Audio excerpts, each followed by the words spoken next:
All right, if it's okay with everyone, I figure I'll get started.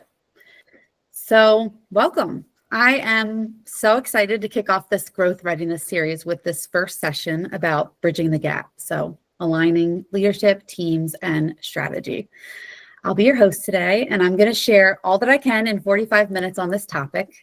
For those who don't know me, my name is Lee Sauter, and I founded Glassball Consulting last year to help companies address complex but essential topics like this one inside their company. So if you're here today, you likely have big growth goals, or you're within a company that does. But maybe despite your best efforts, things aren't moving as fast or as smoothly as you'd like. And I've been in that exact position. As a former marketing consultant, I've worked with companies eager to scale, only to watch them hit these hidden roadblocks that stall their progress. And the worst part is that many of them didn't see it until it was too late. And so this webinar today is about helping you avoid those mistakes. I see a lot of companies blame market conditions, and that's a very real thing, especially this week, or team capacity. But in my experience, the real culprit can be quieter and harder to spot, and that is this topic of misalignment. So before we dive in, I'll just invite you to take a minute to think about a time that maybe you've seen internal friction slow down execution, even when the strategy seemed clear. Or maybe you've been part of a big launch, like a marketing push, only to find that sales and operations weren't ready to handle that demand. Or maybe there have been times that you suspect your leadership team isn't 100% on the same page. Because if you can relate to any of those scenarios, you're in the right place. And today we're going to try to take off the blinders to uncover why companies struggle to scale, what misalignment has to do with that, and what you can do about it. So you may have heard this story before. It's about a company who is thinking big. Maybe they're even looking to get acquired someday. So they start investing new branding, better messaging. Let's update that website. We need to look good. And in my previous life, that's where I would come in. And just a few years ago, I had just moved into this agency role after more than a decade in-house. And I thought that I would finally be working with companies who were ready, who just needed a clear story and a go-to-market plan. But I kept bumping up against this same thing, this misalignment under the surface. And one client I worked with, they were a supply chain company. They'd acquired several businesses and they wanted to pull everything together under one brand. They really were already pulled together under one brand, but they were still a little siloed. So they were like, help us create a cohesive narrative. So I started doing my due diligence and I started interviewing stakeholders. And very quickly, the cracks started showing. I was asking questions like, do you share account data across departments? No. Is there one point of contact for the customer? No. If you're selling this integrated service, are they getting one invoice? No. Has your sales team been trained to sell this way? Okay, you guessed it. The answer was always no. They wanted this story of integration, but the operations, the incentives, and the systems just didn't match. They had silos. And in some cases, they were literally competing with each other. They had a brokerage team that was selling a customer the idea of unlimited capacity and undercutting rates versus their dedicated team who was working to convince them that one fleet could and should manage all of their trucking lanes. And the irony was that everyone kind of knew it. They just didn't know how to tackle it. So if you've ever tried to move forward and like your right leg's trying to move, but your left leg is stuck in the past, that's kind of how it felt. And in the end, I delivered what I was scoped for. I'm happy to say that they were happy, but I walked away thinking, what a waste of time. It's like painting the siding on a house when the foundation has cracks. They looked ready to scale. Their branding was updated, their messaging was integrated, but under the hood, they just were not growth ready. And that was one of the final turning points for me when I realized I really wasn't interested in marketing anymore. I was much more interested in this idea of readiness, in alignment, and helping companies do the deeper work that actually fuels their growth. And I was kind of doing this all along in my internal roles. But what I want to say to you at the beginning of this presentation is please, before you throw money at your next sales coach or marketing agency, ask yourself if you are actually ready to grow, if it just looks like you are. Because you think of it like a house, like this slide. If your foundation is unstable, adding another floor is not going to make it stronger. It's just going to collapse even harder. Growth magnifies what's already there, and the good gets better, but those cracks, they just get larger. And that risk is not theoretical. It shows up in profits and revenue and how much time your leaders are spending to get your teams on the same page. And even then, it's not just communication breakdowns. It's like this idea of business drag, these measurable losses tied directly to misalignment. And the data here is pretty clear. And even just last week, I heard BetterUp CEO, I think his name is Alexei Robichaud. He opened the Uplift conference with an insight that really stuck with me. He was telling the audience that there are 3 ways that they measure performance: basic, collaborative, and adaptive, and all 3 of them are declining. And the fastest dropping was this adaptive performance. And that's the kind of work that requires creativity, connection, and agility. It's also the most human kind of work, especially when we're thinking of integrating AI into all of our workplaces. He said, focus is fading, mattering is eroding, and motivation, it's the most at risk.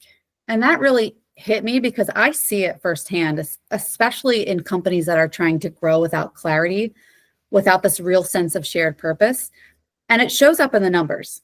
So Forbes says misalignment costs organizations up to 25% of annual revenue due to inefficiencies and wasted efforts. And MIT says managers spend up to 40% of their time just untangling miscommunication. And McKinsey says that 70% of business transformations fail, not because of bad strategy, but because of misaligned leadership. And then on the flip side, Harvard Business Review reports that companies with strong alignment between strategy and execution grow revenue 58% faster and are 72% more profitable than those who aren't. So yes, misalignment is frustrating, but it's also incredibly expensive. You can have the best tools, the best people, and the best ideas, but if those horses are pulling in different directions, you're just burning time, money, and trust. And unfortunately, it's not just costly, it's also contagious. Because when you've probably experienced this yourself, when there's no clear direction, no shared priorities, or inconsistent execution, people just stop showing up the way that they used to.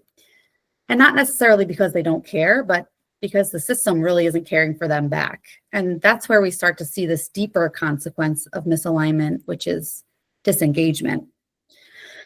And according to Gallup, employee engagement in the US just dropped to its lowest level in more than a decade.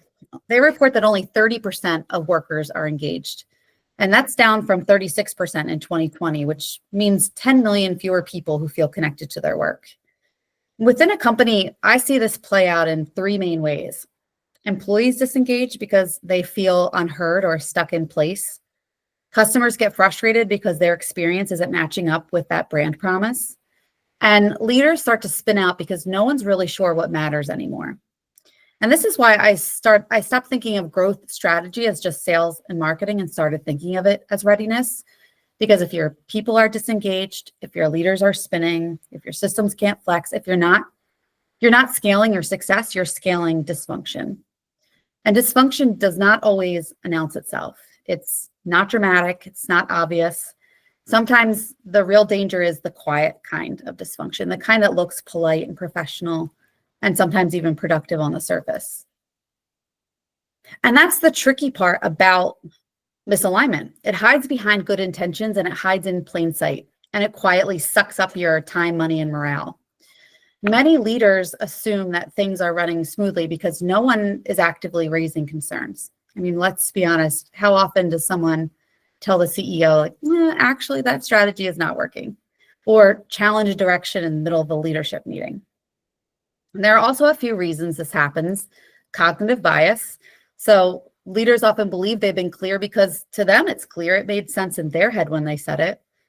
But clarity isn't about how confident you felt delivering the message, because people are always taking what you say and running it through their own filters, priorities, and pressures. And then there's the problem of filtered feedback. Pretty self-explanatory. You've probably experienced this as well. By the time feedback reaches the top, it's often been edited because managers, they want to sound supportive.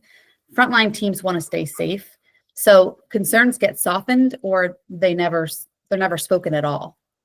And then there's the echo chamber effect. So we tend to surround ourselves with the voices we trust, and those voices often reflect back what we already believe. And that's not malicious, it's just human, but it creates blind spots. And by the time a disconnect becomes obvious, it's already baked into your system. The project's already off track, the team's already disengaged, the customer's already confused. So misalignment's often a gap in perception, not intent. But when leaders can't see that, they can't close it. And while it might start at the leadership level, it doesn't stay there because one message ripples out into confusion through dozens of people. So if you walk this out, it might look like a VP who shares a new direction in a department meeting, but it's vague, and different directors interpret it in different ways and communicate it to their managers, who then reframe it again and communicate it to the frontline employees, who are now reacting to this fourth-hand clarity and unclear expectations. And so the bottom line is, here you have an organization where people are busy, but they're misguided. And so you're just losing time, trust, and momentum. And when you have clarity that's lost at the top, it becomes chaos at the bottom. And so leaders need to be able to recognize these blind spots, because once you know what to look for, you can start to catch the signs before they spiral out of control. So let's get practical. If you're not hearing, "Hey boss, we're misaligned," how would you know? There are definitely some lagging numbers you can look at. Like if your marketing ROI tanks because your leads aren't converting, then it stands to reason that sales and marketing probably aren't aligned on that ideal customer. Or if customer churn increases, you might want to look at whether your team has the capacity to deliver on what you're selling.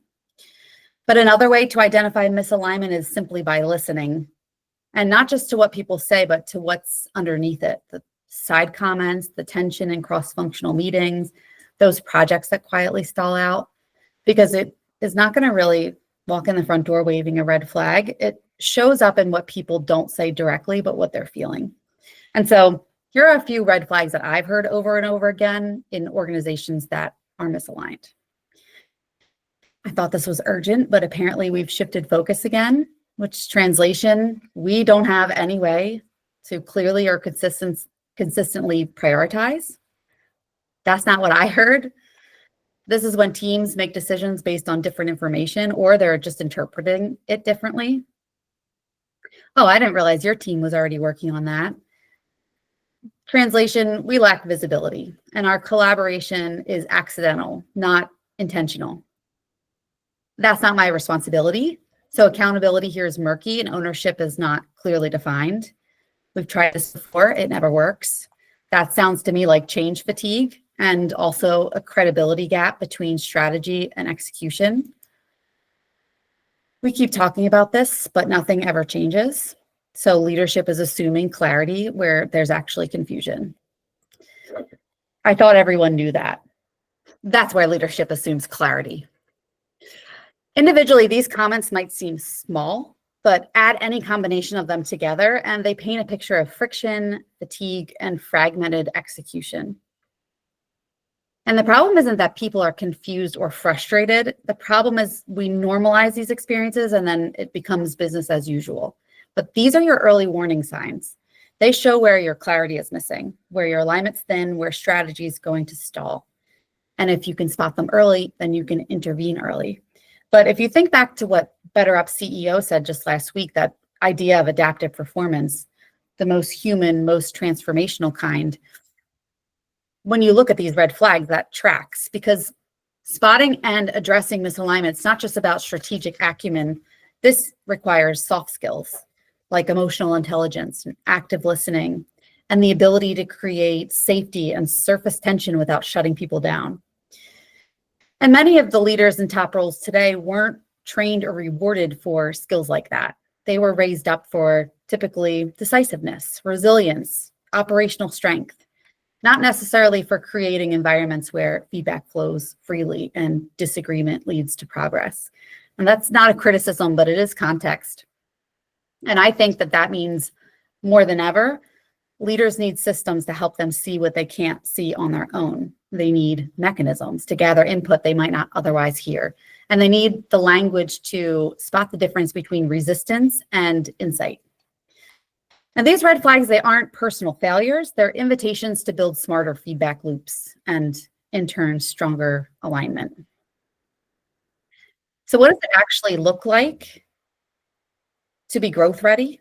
From what I've seen, the companies that scale well, not just quickly, but sustainably, have four things in place. Number one is strategic clarity and decision velocity.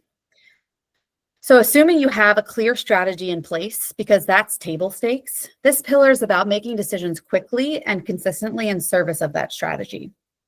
Growth will get blocked when teams don't know what real priorities are or when decisions get stuck in endless loops. And so then misalignment will hide in decision making. Who owns what gets prioritized, and how fast can teams respond? So without this, even the best strategy can get stuck. So this pillar is really about aligning leadership on priorities, creating decision frameworks, and distributing authority without losing speed. Pillar two is tricky but necessary: productive tension. So the best teams challenge each other in ways that move ideas forward. And innovation thrives when people feel safe to challenge each other without derailing progress. So this pillar is essentially about creating psychological safety for dissent, which means people inside your organization need to feel comfortable respectfully disagreeing or challenging the direction with the assumed intent to sharpen focus and pressure test decisions. And this kind of tension keeps you from charging ahead with a half-baked idea or an idea that has a lot of unspoken resistance inside the organization. And then customer-informed innovation. I am such a proponent of customer feedback, but I've also realized that customers should just be a compass. They're not your map, because they know what's frustrating, but they don't always know what's possible. So it's up to you to listen carefully, but lead confidently. This pillar is about balancing direct customer feedback with forward-looking vision. This is ensuring feedback loops are focused and actionable, but that innovation doesn't get overwhelmed and then get stuck. And then finally, operational adaptability. If your systems can't flex, your strategy really doesn't matter. Growth requires a consistent culture, and it requires infrastructure that can evolve. So this pillar is where your scalable processes, your knowledge sharing, and your constant capability assessments will live. So these four pillars, they're my foundation throughout this growth readiness series, with today's topic, alignment, just being the first component kind of. And at every stage, we're going to come back to them, because if one is weak, it compromises the rest. But in the interest of time, I'm not going to unpack each of these pillars in full today. Instead, they're going to be kind of woven through the series, because each one shows up differently at different stages of growth. So for now, I want to get a little more tactical.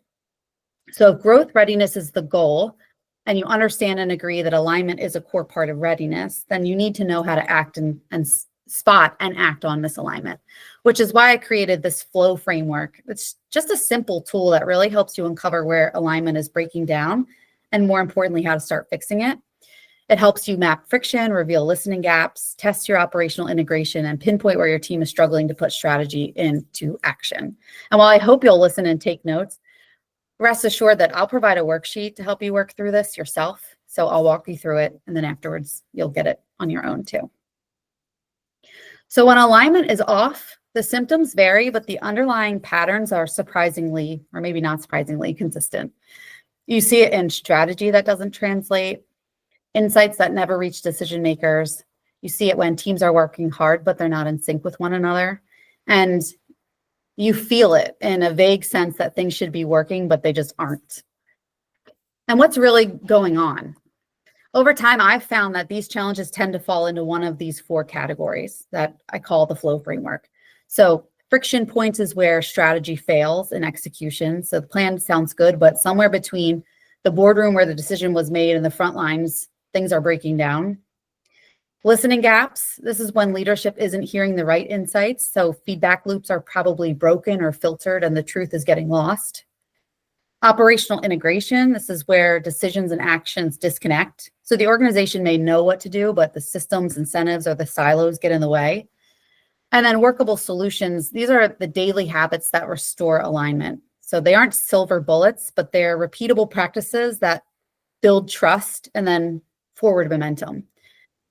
So I think of flow as an internal diagnostic. Where is your energy getting stuck, and what's keeping things from moving cleanly through the system? So I'll start with friction points. These are the places where your strategy sounds good in a PowerPoint presentation, but it's not holding up in practice. It's that moment when your team knows the plan, but they don't know how to execute it, or they don't have the time, clarity, or resources to actually deliver it. The common signs of friction is when you see a team constantly reworking things, or a project that kicks off really strong, but then it loses steam, or teams executing tactics, but they don't understand why, and they're definitely not convinced of the purpose of what they're doing. So friction points, they'll slow your momentum because that connective tissue between strategy and action just isn't strong enough. And so if you're not addressing these drags, your team is just going to be running in place. Next, we have listening gaps. I know the cat's out of the bag. This is one of my favorites to dig into because it's not just about asking for feedback, but it's about what are you actually hearing, who are you hearing it from, and what happens next. So listening gaps will show up when executives are confident, but frontline teams are confused. Again, when feedback loops exist, but they're filtered, delayed, or ignored. And important signals, like whether it's customer pain, employee engagement issues, they never make it up to the decision makers. And so they create these blind spots. They're the reason you can sit in a leadership meeting thinking things are aligned while there's a completely different story playing out in the background. And if they don't surface, you cannot solve what you can't see, hence the iceberg metaphor here. And as we've already discussed, it's really common for leaders to think that they have a pulse on the team, but often when you bring in a third party and you really start talking to people, you realize that they're just hearing the echo chamber and not that full picture, because feedback is getting sanitized when it comes to them, and only the safe voices are speaking up. And dissent may be unintentionally even avoided, not invited. And the real risk is if you have these people who are closest to the customer or closest to the problem, and they aren't in the room, your alignment or your idea of alignment is kind of built on a house of cards.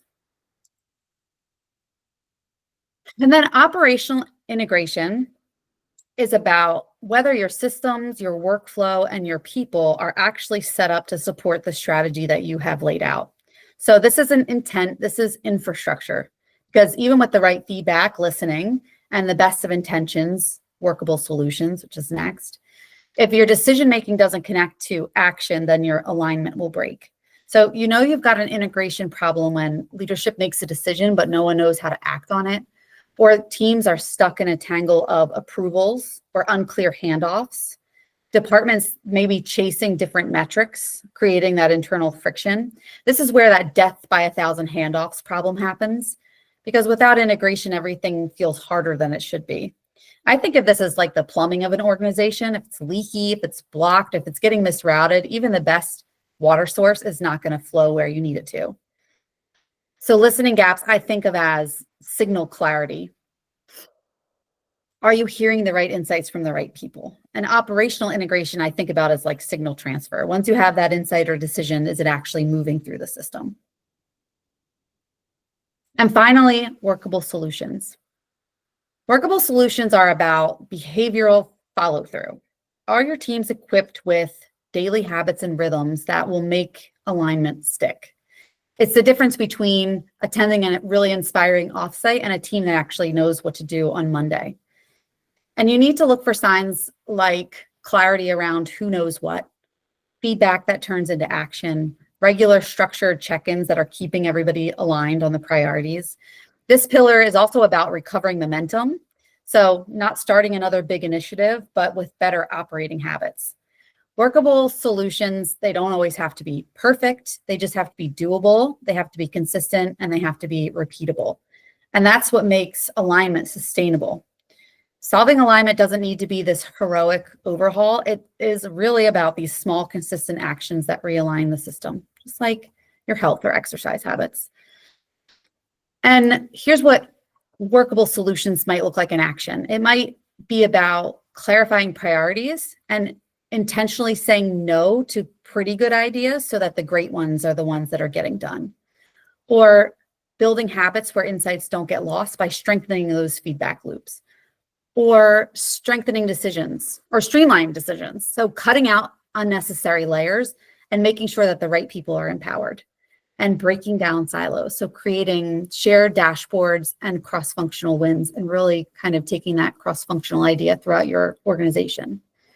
It also means measuring what matters. So not just tracking what's easy, but tracking what you've determined is actually going to drive your growth. So leadership, it's like a muscle. It has to be built over time and maintained, or it gets lost. So far we've been talking about alignment at this big picture level, strategy, structure, vision. But if you know me, you know I love to try to inspire people on this topic, but I really want you to walk away with something you could use and something that helps you make better decisions tomorrow morning, if not Monday. So I created this simple diagnostic worksheet. This is the one you're going to get in your email. But it's a quick checkup that you can use to spot where alignment might be solid and where it might be slipping. I think it really will take you less than 10 minutes. I'll send it to you afterwards. But part one is a reality check. So before you get clever with your strategy, get clear on your basics. What systems do you actually have in place to support in alignment, not in theory, but in practice? So strategic clarity, are your goals visible? Are they understood? Feedback and listening, are voices being heard from all levels? Operational integration, do your systems and handoffs flow? And reinforcement, are aligned behaviors modeled and rewarded? So you'll just check whatever is already in place. There's no pressure. And this step matters because at the end, we're going to use AI to kind of give us some ideas here. Part two, the context, it's optional, but it's powerful. It sets the stage. So you'll briefly answer questions like, what's your biggest growth opportunity? What's slowing you down? And what would success look like to you in 12 to 18 months? I also added a question that's, what part of the business are you focusing on? And that way you can kind of teach AI, whether you're looking at one specific process or if you're looking at the overall organization. And giving AI this input is going to help generate responses that are actually useful, because otherwise you'll just get generic filler. Then part three is this flow framework assessment. So this is where you dig into what's really going on. You'll write 12 statements from almost never true to almost always true, and they map these different points of alignment. And then the last three questions, I double weighted them because I think how you respond when things go off track is one of the clear signs of maturity. And then once you total your score, which you don't even have to, I'll show you how to upload this into AI and it will calculate it for you. But you'll land in one of four stages. Fragmented, where your alignment is reactive. Emerging, where awareness is growing. Aligned, where you have the core systems in place and they're working. And integrated, where alignment is a competitive advantage. Now, to show you how this works, I've completed this assessment on behalf of a fictional client. So I'll show you how to go through it. And we'll put it into AI, and I'll kind of show you what results that you can get out of this. Wish me luck as I try to switch screens. Okay, so this is a fictional company, just to show you how this comes to life. Think mid-size, service-based. They're already doing quite a bit right. So here's what we know for their strategy and goals. They've documented their strategic plan. They have some clear goal-setting measures in place. In terms of feedback and listening, they've got anonymous channels. And they have a path for escalation. Oh my gosh, I'm sorry. I'm showing you the wrong one. 1 second. This is the one from a different workshop. Okay, bear with me. Alignment one. Okay. I have one for feedback loops, which I have already done a workshop on. This one's for alignment.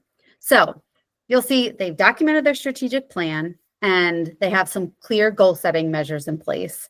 They have anonymous feedback channels and an escalation pathway. So they've got some of it already here. Operationally, they are strong. They've got cross-functional dashboards, they're recurring department syncs, and they have workflows with clear handoff protocols. Reinforcement, they have some structure here too. So processes are being followed and reviewed and reinforced through internal communications. And then in terms of their context, biggest growth opportunity is expanding their services, their tech stack slowing them down, and they want to onboard new logos and hit these on-time performance metrics. And then the flow framework. So I'll just summarize this for you. They filled out all 12 statements. They are strongest in operational integration. They have a mix of B's and C's. And so what they will do is fill this out. They will create a PDF. They will go over to Claude. I recommend Claude because ChatGPT, for whatever reason, has a really hard time calculating the score. You'll upload the file in there, and you will put in linked, which is linked in the worksheet, this AI prompt. So it asks calculate your score, analyze it. Similar to what I did in the last workshop. So within seconds, it's going to generate a quick summary of what you have that's working. It's going to give you 3 priority recommendations with implementation guidance and the expected impact, and a quick win suggestion based on your lowest scoring area. And this is how you can take a broad concept like alignment, whether it's on a project or throughout your organization, and get some idea starters. So you can see how it's come up with your score. You are aligned, and it's given you some ideas of how you're performing in the flow framework. And then most helpfully, it gives you 3 specific recommendations here. Oh, am I not? I'm so sorry. I'm not showing. Thank you for telling me I wasn't showing Claude. So here you go. I attached it, and here's the result. So how you did, flow framework analysis, and 3 specific recommendations. So implement a project management system with tech integration focus. That was because we talked about the tech stack. Establish some insight sharing sessions, which is a great idea, and develop some cross-team accountability measures. And then my favorite is kind of these quick win initiatives. So it came up with implementing a weekly tech ops support stand-up. So a 30-minute weekly stand-up meeting. And actually, I've done this 3 times, and it's given me a slightly different idea each time, which is worth noting because it really depends on all the nuance that you put in here. But I guess the point is you can get a lot of great ideas with some minimal effort on what you might do to improve in all of these areas. And the ball's really in your court, and it will be when I send this out via email later today.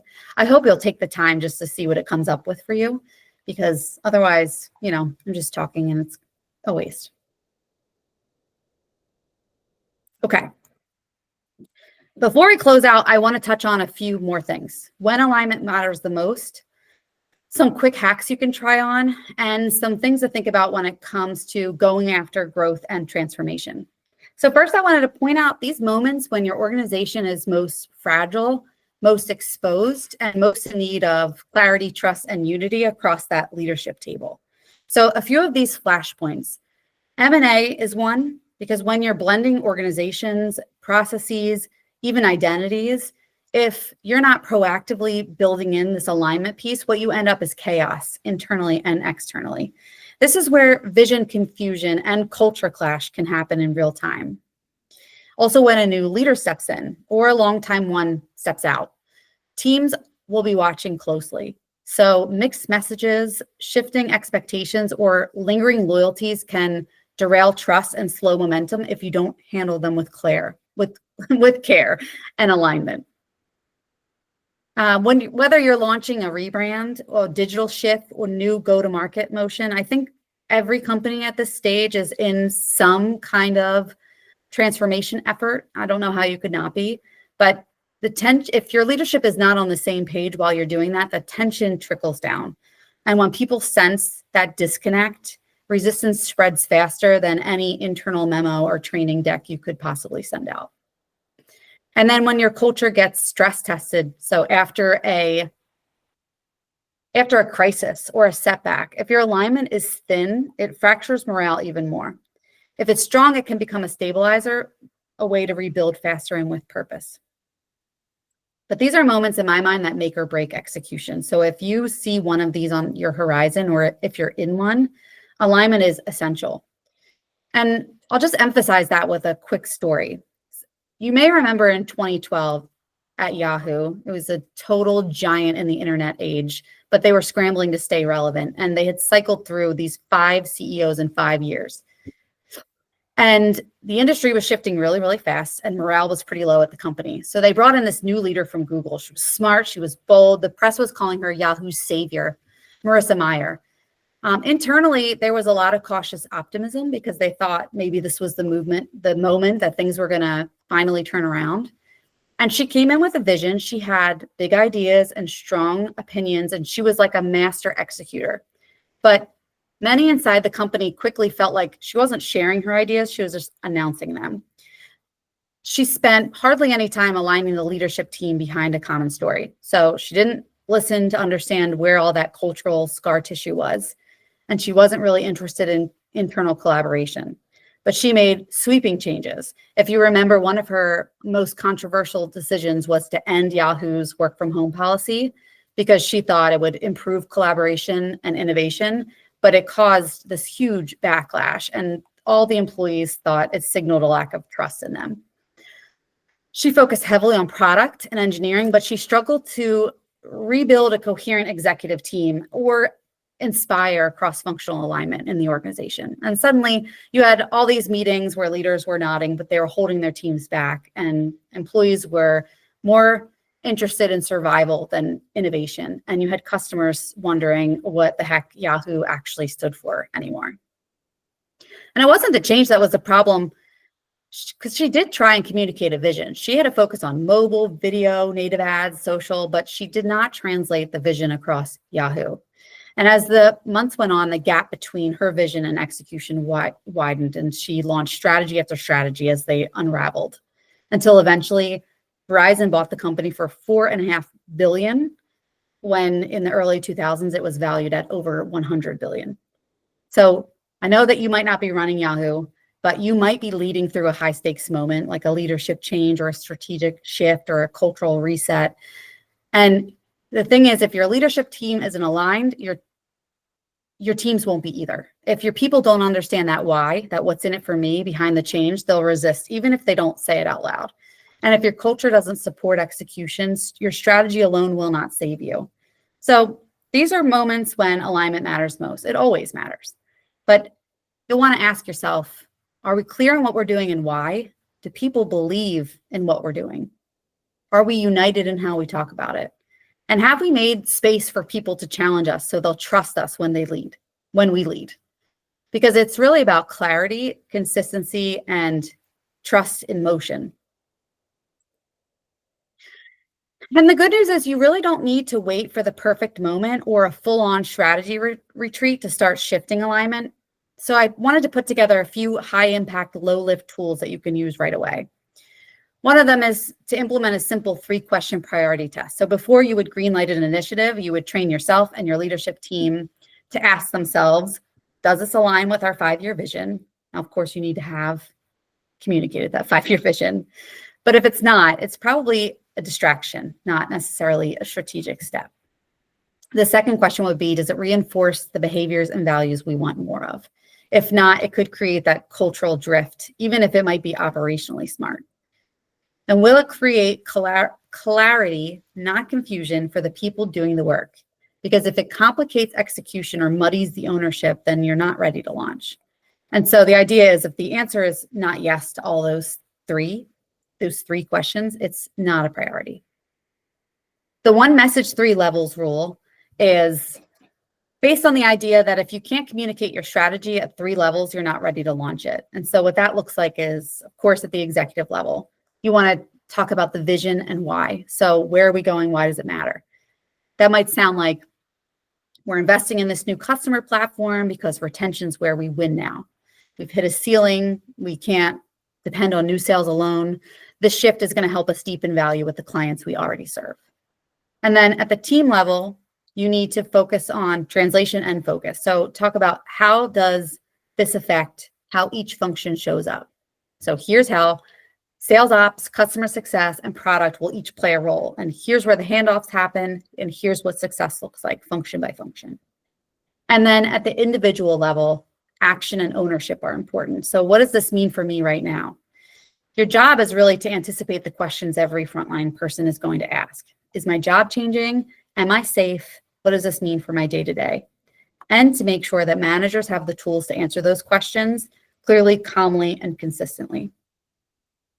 The no jargon challenge, I mean, we should all take this challenge, me included, because if your people can't explain the strategy clearly to each other in very plain language, it's just not clear enough. So next time you roll out a strategy, you might want to ask 3 different people at 3 different levels to explain it back to you, to tell you how they would explain it to a peer or a new hire. If their answer sounds like a press release, you need to simplify it. And if it varies between person to person, you obviously have a clarity gap. Micro check-ins.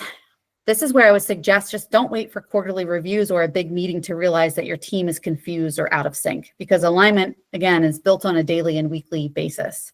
And so here you can just build your short alignment moments into your existing rhythm. So in one-on-ones, you might ask, what feels unclear? In stand-ups, you might ask, are we working on the right things? In leadership huddles, you might ask, are we still aligned on what matters most? Because frequency really does beat formality, so you can keep it light, but keep it consistent above all. And finally, if I could leave you with one thing, it's really to close the loop always. When someone gives feedback or raises a concern or asks a tough question, silence can be a message. Even a well-meaning delay can erode trust. So my advice would be to respond visibly, even if your answer is not yet, or we're working through it, or we heard you and here's what we can consider. These alignment habits, they're all small, checking in more often, simplifying your language, closing the loop, but they're how trust is built and sustained. But also know this, that sustaining alignment's not just about habits, it's about who you're willing to be as a leader and a company. And so here's where I think kind of the rubber meets the road with this kind of work, because it's not for everyone. It's not surface level. It's not always comfortable. And it's not something you can hand off like a task list and expect results. And so when I'm looking to partner with a company, I vet them as much as they vet me, because if the foundation isn't there, if the leadership isn't aligned or willing, I risk being set up to fail. And more importantly, you risk investing in work that won't stick. And so I'm not going to walk into a company with like a meh culture and sell transformation if I know it can't be delivered. It's not fair to you, your team, or your customers. And so these are some questions that I'm asking quietly when I meet with a potential client. Sometimes I ask them out loud. Sometimes I wait to see if they answer them through their actions. But if you're approaching this work inside your company, these questions definitely require some reflection. It's about hearing the hard truths, even when they're inconvenient, taking action, even when it's inconvenient, committing the time, resources, and energy, not just the budget. This one's important, staying on course, even when progress is messy, non-linear, or slower than you hoped. It is not a straight line, unfortunately. Being open to navigating emotional dynamics, not just operational ones, because you're working with humans and we have to work with our whole selves. Do you understand that a lot of this work can't be outsourced? Like someone like me can certainly help you with the strategy and the direction, but ultimately ownership has to be shared across leadership, because I have to be able to walk away and you need to be able to sustain what we've done. Having the patience. Transformation isn't always immediate, but the impact is lasting. And the last one might seem like maybe not business-like, but are you motivated by meaning? Because if you're just in this for the metrics and not for something bigger, it might not be for you. You might not be able to have the patience or to go on this windy path if you don't really have a belief that this work is extremely important. Oof, I need a drink. So today was about identifying the cracks in the foundation. Next time, we're going to talk about what holds the whole thing together, which is culture. Culture isn't just how it feels to work at your company. It's the operating system that determines how things actually get done. And capability is your infrastructure for follow through. So without it, this idea of alignment just becomes wishful thinking. So in the next session in May, we'll unpack how to build a culture that fuels growth instead of stalling it, and how to make sure your systems are set up with strategy. And then in the following months, we're going to move on to how to create your strategy, how to build effective feedback loops. And to wrap it all up, how to scale without losing yourself in the process. So if you got anything out of today's session, I sincerely hope you'll join us for these other sessions as well. And before we wrap up, I'll just share one thing. I've been writing on LinkedIn for a while now, and honestly, sometimes it feels like shouting into a void. I hope it's helpful, but sometimes it feels broad and distant. So I'm going to roll out a Substack newsletter soon, something smaller, more focused, more intentional, for people who are thinking deeply about alignment, growth, and leadership and all its messy complexity. And it's going to be a paid subscription, just a small fee, but I can't tell you how much of a rush it would be to have people actually choose to be part of that space, and to know that the words are landing with the right folks. So if that sounds like something you'd be into, I'd love having you along for that ride. Finally, thank you. Thank you for showing up and being part of today's workshop and really wanting to do some of this work. And keep an eye on your inbox because I will be sending a follow-up with some helpful goodies. That workshop that I mentioned, a link to today's presentation, and the registration links for those future sessions. And just so you know, I really am on the other end of those emails. So if something resonated with you today, please hit reply. Tell me what stuck with you. Tell me how it landed. Or if there's something you hoped I covered and I didn't, I want to hear that too. So I genuinely love to hear from you. So please get in touch. And thank you.